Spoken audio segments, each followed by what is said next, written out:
لا تأسفن على الدنيا وما فيها، فالموت لا شك يفنينا ويفنيها. ومن يكن همه الدنيا ليجمعها، فسوف يوما على رغم يخليها. لا تشبع النفس من دنيا تجمعها، وبلغة من قوام العيش تكفيها. اعمل لدار البقاء رضوان خازنها، الجار أحمد والرحمن بانيها. أرض لها ذهب والمسك طينتها، والزعفران حشيش نابت فيها.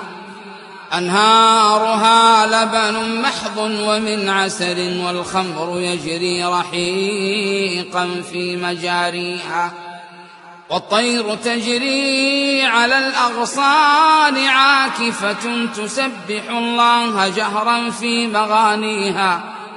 من يشتري قبة في العدن غالية، في ظل طوبى رفيعات مبانيها. من يشتري الدار في الفردوس، يعمرها بركعة في ظلام الليل يخفيها. أو سد جوعة مسكين بشبعته، في يوم مسغبة عم الغلا فيها. النفس تطمع في الدنيا وقد علمت أن السلامة منها ترك ما فيها.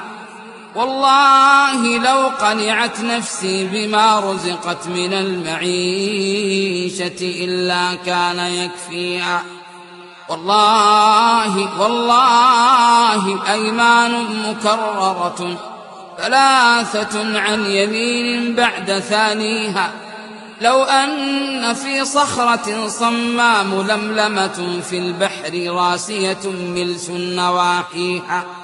رزقا لعبد براها الله لانفلقت، حتى تؤدي إليه كل ما فيها.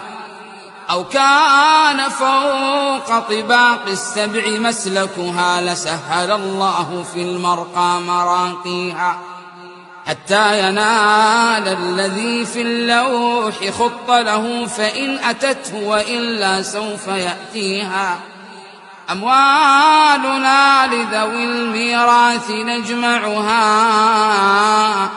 ودارنا لخراب البوم نبنيها. لا دار للمرء بعد الموت يسكنها، إلا التي كان قبل الموت يبنيها.